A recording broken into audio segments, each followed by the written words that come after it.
Hello guys, welcome back to my channel. आज हम लोग स्ट्राइक ऑफ एंड रिस्टोरेशन का दूसरा वीडियो स्टार्ट करने वाले हैं, जहां पे मैं strike off and restoration of LLP बताने वाला हूं। राइट, पिछले वीडियो में मैंने स्ट्राइक ऑफ कंपनी बताया था और इस वीडियो में मैं स्ट्राइक ऑफ एलएलपी बताने वाला हूं। राइट, दो प्रोसीजर है मैंने बताया था, तो वो हम कंटिन्यू करने वाले हैं और रिस्टोरेशन प्रोसेस भी देख लेंगे, बोथ कंपनी और एलएलपी का। Okay, let's go into it now. पहला टॉपिक क्या है आज का? Power of ROC to strike off suo moto LLP के लिए। राइट, अभी दो वेस है। राइट, अपने सबको पता है कि दो वेस है, दो तरीका है जैसे स्ट्राइक ऑफ किया जा सकता है। राइट, तो पहला तरीका क्या है कि आरओसी खुद की मर्जी से आपका एलएलपी का नाम स्ट्राइक ऑफ कर दे, या फिर आप खुद से अप्लाई कर दो आरओसी के पास कि सर मेरा जो एलएलपी है उसका नाम स्ट्राइक ऑफ कर दो आप। राइट, दो प्रोसीजर है। पहला प्रोसीजर देख लेते हैं, power of ROC to strike off suo moto for LLP. Right, now ये जो प्रोसीजर है ना, ये आप देख के ना, अगर मेरा पिछला वीडियो आपने देखा होगा तो आपको बहुत ही ज्यादा सिमिलर लगेगा, बिकॉज कंपनी और एलएलपी का सिमिलैरिटी बहुत ज्यादा है for striking off and restoration both. Okay, now आपको ज्यादा मेहनत करने की दिक्कत नहीं होगा, तो you can just rely on this notes, right this notes and then prepare for your examination directly. Okay, पहला स्टेप क्या है देख लेते हैं। Serve of notice by ROC to LLP and all the partners. पहले क्या करेगा ROC will serve the notice to LLP and all the partners of the LLP. Right, now notice में क्या कहेगा आरओसी? रिप्रेजेंटेशन मांगेगा। राइट, रिप्रेजेंटेशन मांगेगा कि बताओ भैया हम क्यों आपका एलएलपी का नाम जो है वो हम लोग स्ट्राइक ऑफ ना करें, बताओ जरा। तो LLP are required to send their representation along with copies of the relevant document. तो जो आरओसी ने नोटिस भेजा रिप्रेजेंटेशन के लिए, LLP को रिप्रेजेंटेशन भेजना पड़ेगा with copies of relevant documents. यार सबूत तो लाना पड़ेगा ना कि आपने क्यों कहा, आपके कहे हुए बातों पे मान लेंगे हम लोग? नहीं, आरओसी नहीं मानने वाला। राइट, तो you have to bring the relevant documents along with it. Now next point है step 3, consideration of the representation made if registrar is not satisfied. तब क्या होगा? मतलब रिप्रेजेंटेशन एलएलपी ने रिप्रेजेंटेशन किया। राइट, एलएलपी ने दस्तावेज दिया, रिलेवेंट डॉक्यूमेंट्स दिया, किसको दिया? आरओसी को।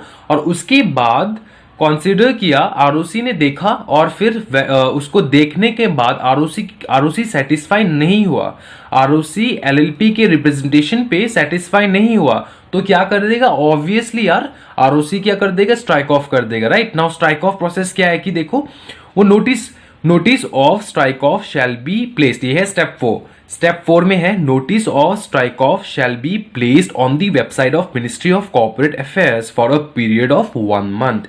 एक महीने के लिए आरओसी क्या करेगा? मिनिस्ट्री ऑफ कॉर्पोरेट अफेयर्स के वेबसाइट पे नोटिस भेज देगा कि हम लोग इस एलएलपी का नाम स्ट्राइक ऑफ करने वाले हैं। राइट, इस एलएलपी का नाम हम लोग स्ट्राइक ऑफ करने वाले हैं। किसी भी बंदे को अगर कोई ऑब्जेक्शन है तो 1 महीने के अंदर अंदर you can apply for the objection. What are the objection you have, you can tell us. Right, now step 5 में क्या करेगा? After satisfying of all the amount due of LLP, the registrar can proceed to strike off the name of the LLP from the register of partnership. Now, 1 महीने का मोहलत दिया था representation करने के लिए। किसको? किसी को अगर ऑब्जेक्शन है, कोई अगर क्रेडिटर्स है एलएलपी का, पैसा अटका हुआ है किसी का एलएलपी से, मतलब एलएलपी से पैसा, okay, then you can apply. Right, और किसी को भी अगर दिक्कत हो then also you can apply. ना उनका सबका मतलब दुख दर्द मिटाने के बाद कौन मिटाएगा? आरओसी। राइट, मिटाएगा। क्रेडिटर्स को जितना पैसा चाहिए वो एलएलपी का जो कुछ भी है, मतलब बेच बाच के सेटलमेंट करके सब क्रेडिटर्स को सब कुछ सेटिस्फाई करके, देखो after satisfaction of all the amount due, मतलब जितने भी अमाउंट ड्यू है ना एलएलपी का, वो सेटिस्फाई करने के बाद registrar can proceed to strike off. Registrar proceed करेगा, स्ट्राइक ऑफ कर देगा नाम। ठीक है, स्ट्राइक ऑफ कर देगा नाम।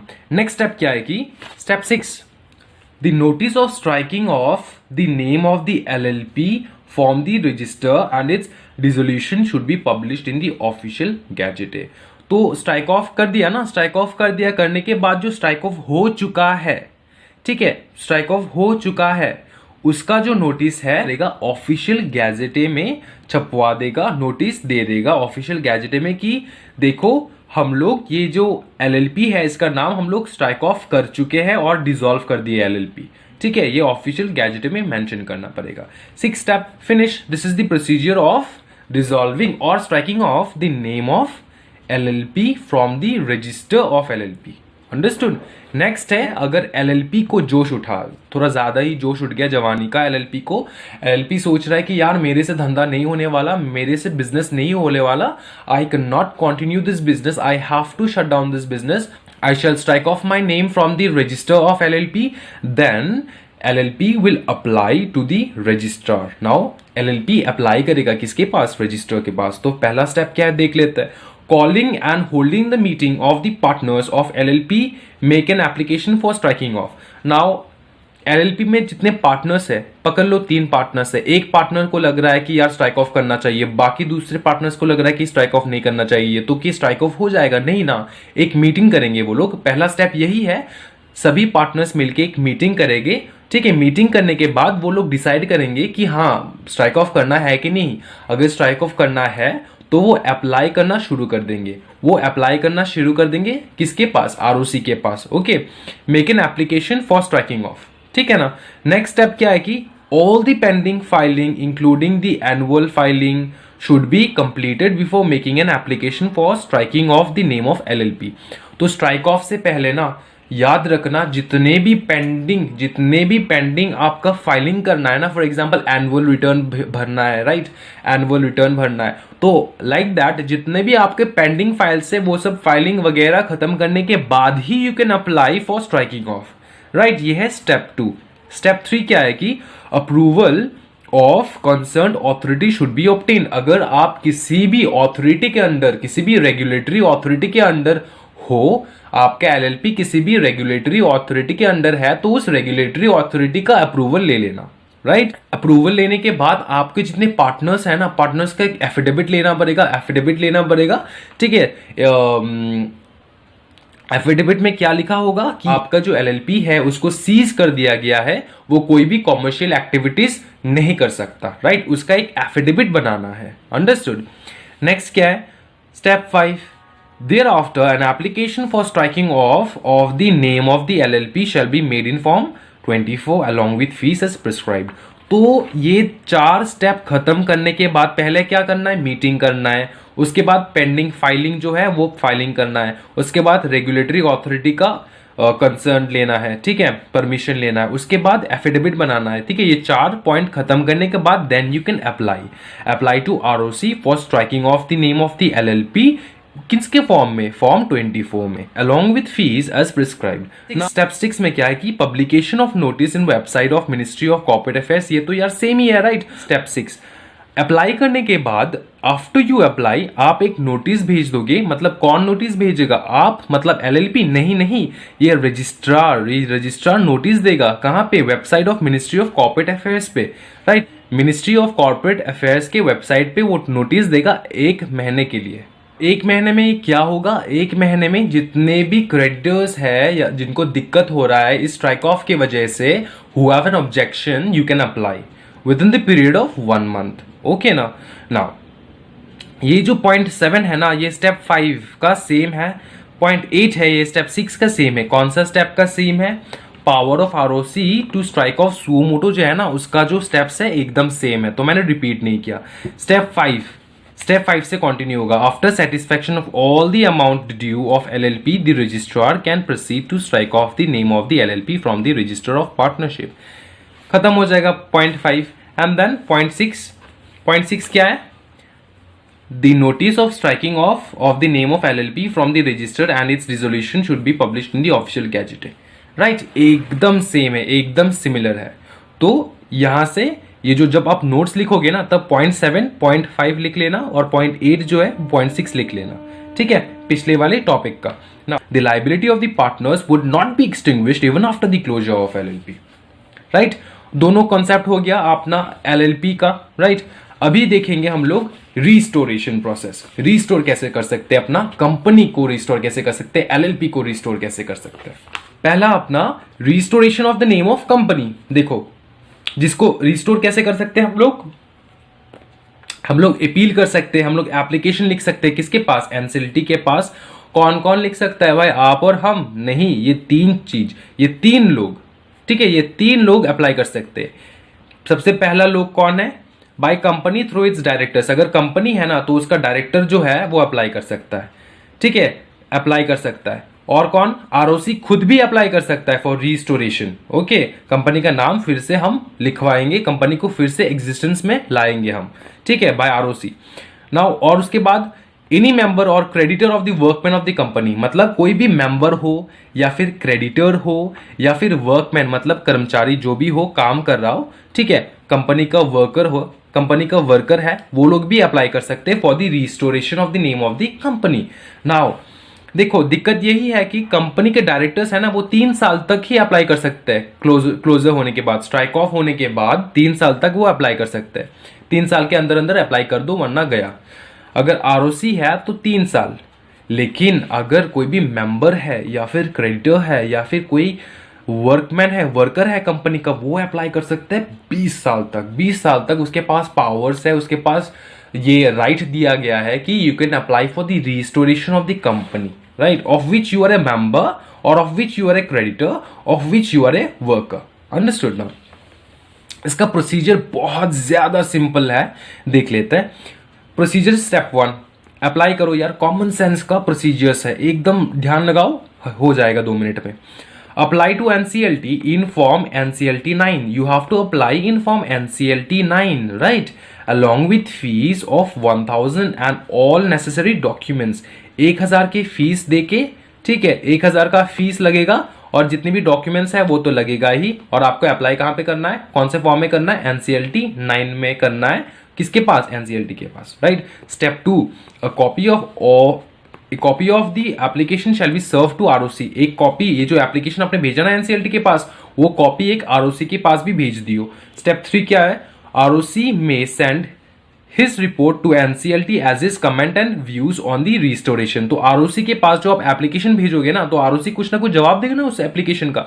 तो आपको जवाब नहीं देगा, वो NCLT को जवाब देगा। वो बोलेगा, ROC को अगर कोई दिक्कत है तो बोलेगा कि देखो NCLT इसको मत कराओ, इसका रिस्टोरेशन मत कराओ, क्योंकि ये वजह है, ठीक है, देयर आर वेरियस रीजंस, क्योंकि आप रिस्टोरेशन नहीं करना चाहिए इस कंपनी का, राइट। ये आरओसी बोलेगा। अगर आरओसी को कोई रीजंस मिला तो, और अगर आरओसी को कोई रीजंस नहीं मिला तो आरओसी कुछ नहीं बोलेगा। अंडरस्टूड।